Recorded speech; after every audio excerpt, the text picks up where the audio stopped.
Recording in progress. Hey guys, so let's talk about best bookkeeper marketing. Give me 1 second.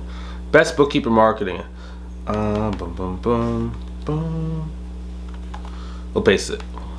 So today we're gonna be talking about is like really how to start your business from scratch and make sure that you can grow using like the least amount of force as possible. One thing that a lot of people struggle with is that they think that building a business is all about like doing these like really short sprints of intense energy, and it leads them to like giving like 1 to 2 weeks worth of energy and then like feeling really burned out and not being able to like do it consistently. So my objective is to give you a better lens to view the world so that when you are trying to build your business, you're able to go and do it with the accurate understanding of what it actually takes to go and find success. So I'm gonna be just really raw and really honest with you inside this video. So the first things first is the minimum viable skill set.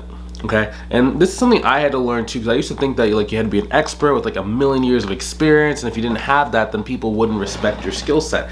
Now, I also nowadays see that there's a lot of people that, you know, they're entering the market where they're trying to learn accounting and trying to learn bookkeeping, or maybe you've been doing accounting but you haven't done, like maybe doing accounting in corporate America but you haven't done bookkeeping, especially for like small businesses. I always like to focus on the job learning versus like just in case learning. So just in time learning is better than just in case learning. The reason why is because a lot of the scenarios and situations that most people research are never going to happen to them. And then the argument could be made that, Bryce, well, even though I may never really have to do it, like what if there's one time, like the one time I need it, if I know that, then it'll be awesome. It's like, okay, cool, but let's not play that. Let's not play like, you know, that. Let's play for the averages. Let's play for the stuff that's going to happen the most times. Because in that case where there's one thing you don't know, you can always buy yourself time and say, hey, let me get back to you on this. I don't want to give you a short answer. Let me get back to you on this, right? So on the one case where you don't know something, just take the pause, buy yourself some time, and then come back to them with the answer. Now, I'm always focused on just what are the most essential bookkeeping skills, and then like there's a lot of different like training courses and like different things. Like we have inside of one of our courses, we teach you how to do accounting, bookkeeping, and QuickBooks from scratch, right? So it's like, but the reason why we do that inside of our program is not to just become like a school, right, where we're like basically trying to teach you all like the theoretical knowledge. We're only focused on the stuff that clients actually care about so that you can go and get to market as quickly as possible. Next thing is going to be like collaboration and partnering, right? So I am always focused on how can I get a partner to send leads to me. Now, in my case, my partners are platforms like Instagram, LinkedIn, Facebook. I also have partners that are people, right? So that's gonna be other different businesses, different entities, different professional services. Now, for me, since I have money, I can spend money on advertising. If you are just getting started and you don't have, you know, at least $4,000 that you can spend in a month and not care about whether it like goes up in flames or not, I would recommend partnering with people. Okay. Now again, like that might sound like, well, Bryce, I have money. I'm not saying you don't have money. I'm just saying like when it comes to ads, when you're first learning your ads, like you have to be prepared to let $4,000 just go up in flames, like minimum, right? If you're not and you don't understand how to like really handle that, then like don't do advertising. Just either learn how to use the platforms organically. That means like free or low cost methods, or learn how to get partnerships. I encourage you to do both. Now, boom, boom, boom, boom, boom. Let's say that you are learning how to do the bookkeeping and you get a client. You don't really understand how to handle the client. What I would recommend is subcontracting out to someone who's a slightly more established or more skillful professional. So oftentimes in our program, like I know we just talked about, like we teach you accounting and bookkeeping, but one thing we can do to help you speed the time frame from when you can get a client to when you can actually fulfill the client is by helping you partner with another student that is more successful and can do the work from day number one, that we can actually have on the job training because they're doing the work and you can actually watch what they're doing and follow their keystrokes. A good example is actually one of our students named Rebecca. So when she first got started, like she was a stay-at-home mom and she was trying to figure out this game, right? And for her, people really liked her and she was really good at sales, so she got to like $4,000 a month like in 30 days, like very, very quickly. But it kind of led to her feeling a little bit overwhelmed. So the first thing we did was, hey, this progress is going really, really fast. Let's have you partner with another student, right? And then they'll do all the work for you. You can just continue to get good at sales and do that. So it worked very, very well. She was able to manage the $5,000 a month for a pretty good amount of time. Now, why'd she not go to $10,000 a month? A couple different reasons. Number one, she didn't really need to. It was $5,000 a month. I think she was paying her contractor about $1,000 a month. So she's making $4,000 a month pure profit doing no work. right? So it was just passive income for her. So it was really, really kind of cool to be able to see that, and really great because I know when she first got started, she was feeling very, very nervous about like whether or not it would actually work for her because she was so new to the industry. But it's one of those things, if there's a will, there's a way. You can do it. You can do whatever you set your mind to if you go about it like as smartly as possible, right? So there's always a way you can do stuff. Next thing, talking about money. So one challenge people have is talking about money, and like unfortunately for me, I never really had this fear because when I was coming up, we always talked about money. I was in a lot of like business classes in school. I went to a business college. I was in like entrepreneurship kind of things. I did a lot of entrepreneurship classes, networking events. So we've always talked about revenue and we talked about money. We didn't necessarily talk about like personal finances, but we always talked about money.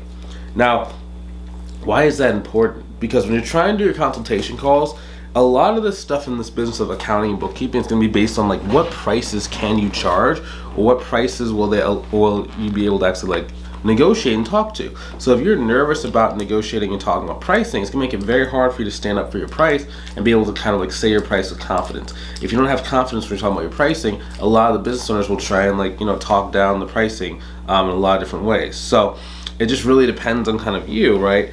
So whenever I talk about pricing, I'm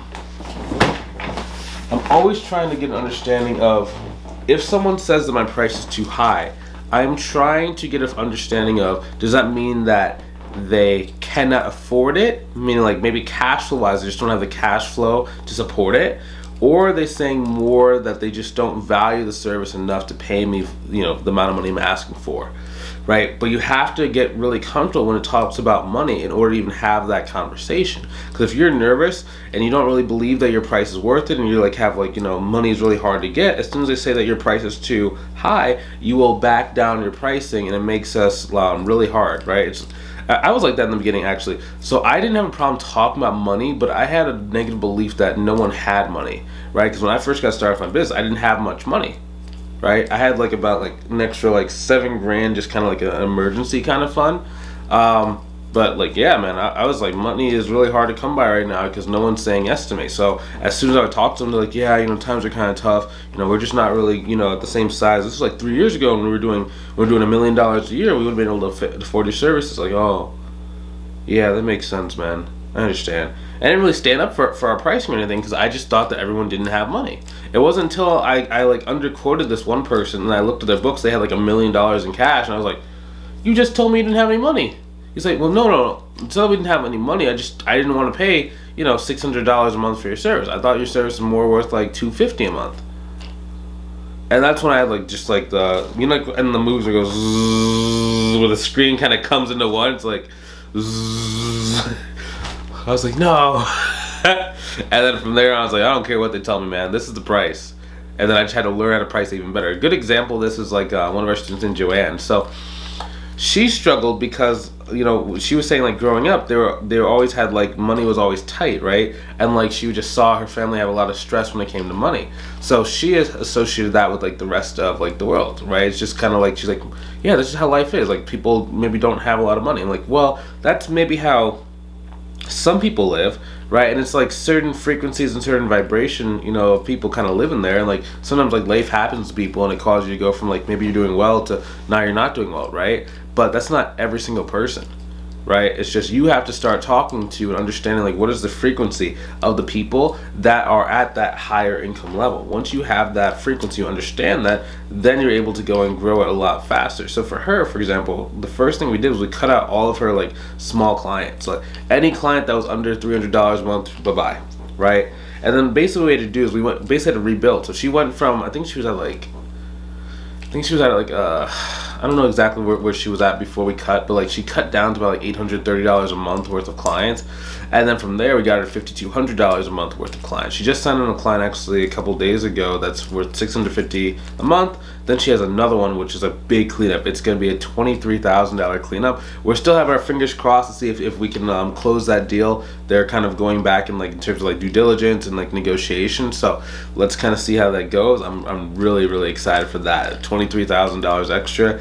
like that's been the cool thing this year. Like we've had a lot of students get like really, really big cleanups, like a 40,000, 25, 28, 23, $31,000 cleanup. So it's been really, really cool. I'm like, if everyone who just like, you know, works with me can get like a $30,000 cleanup at least once within the program, that's like life changing for you, because it's not that it's like life changing money, although like for some people, if you just got $30,000 at one time, yeah, it could like change your life. But it's more the belief that people have money. When you start understanding that people are willing to give you $20,000, $30,000, $40,000, it's like, whoa, it's amazing. I can charge that. And if you get $30,000 in one shot, you can charge $1,000 a month. You can charge $2,000 a month, and your belief just changes, right? Actually, we even have a video with Joanne on our YouTube channel too. If you type in about Joanne, then yeah, go watch that. Go watch her transformation. Next thing, expanding your sphere of influence. So I'm always thinking about building relationships with business owners, okay? So a reason why it's important is because most people that end up signing up with you are going to tell you no. You're going to send them friend requests, they're not going to accept the friend request. You'll send some people a friend request, they'll accept it, but they won't respond to you. Some people will respond to you, they say they're interested, and they ghost you. Some people will respond to they're interested, get on a consultation call, then ghost you. So we'll say they respond, they say they're interested, they get on a consultation call, they want to do the price, they say yes, and then they ghost you, right? So there's a million different things. So you have to expand that sphere of influence of people who know you and create that critical mass of people, because all the people that say, like, you know, that tell you no, they're going to come back. It's just going to be a certain time in the future. So you're building a future income stream for yourself by learning how to build a network and keep in contact with people. Learning how to follow up is a massive skill. In this business, if you just learn how to follow up with someone over the course of a year, like, you would not have to worry about money again. If I'm really being honest with you, if you understand like just how to keep someone engaged for about a year, right? Because what does that even mean if you keep them engaged for a year? If they're interested in accounting services and they say your price is too high, they're probably gonna go with someone else who's cheaper. Now most people are cheaper, are either beginners, they are maybe what's called fly by night, so like maybe they just get in to get their first client, they disappear on them. Maybe they just aren't very skilled, maybe they don't have confidence, maybe they just don't really place that much time value on it, etc., etc. A million different reasons when someone goes cheap. So if you can just stay with them for a year, then they're generally going to come back to you. So if you just get 100 business owners that are interested in your services, you should end up closing about 30 to about 50 of those 100 people. It's just a matter of, can you actually get that many interested business owners to reveal they have a problem and get on a consultation call with you, right? And that's what keeping them engaged is, because if you keep them engaged long enough, think about it, most businesses like that are over, like almost every business over about $300,000 per year is going to need accounting and bookkeeping services, all of them. So your job is, can you get a certain percentage of people who maybe don't have one or who have one but are unhappy with their current provider to move forward with you? And then just by becoming their friend over the course of 1 year, 2 years, 3 years, you're going to have this massive just like wave of clients that come back to you. Like business is not hard. It goes into kind of the long-term benefits. Business is not hard.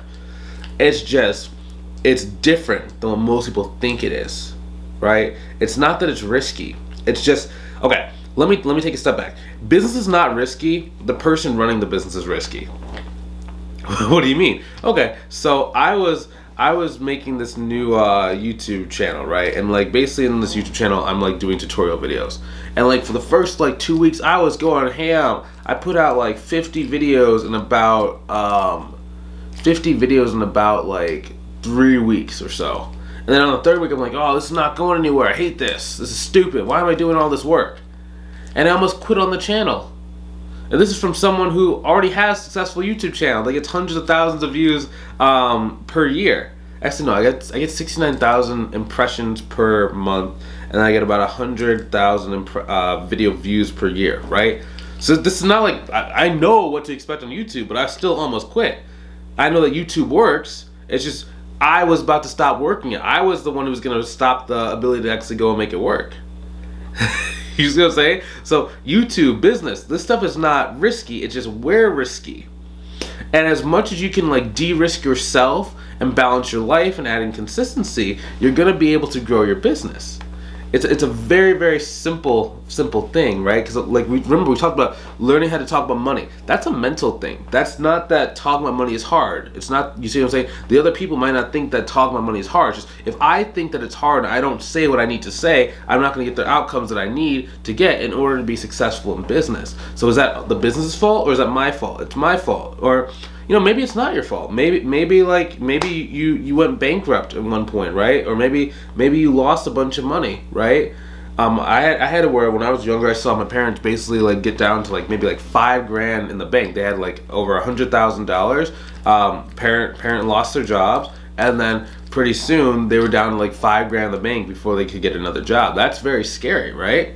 But I mean, I had to overcome that. And like I still deal with that to a certain degree, right? Which is why I have 2 6-figure businesses. But it's just one of those things. You overcome it and you kind of do some stuff. Like maybe you go do some therapy or like some life coaching. I don't know you. I'm not a therapist. I don't know. But a lot of different ways you can kind of overcome that. Because it's like just because we have these things, it's tough. But we have to learn. Or well, you don't really have to. I mean, you could just stay exactly where you are.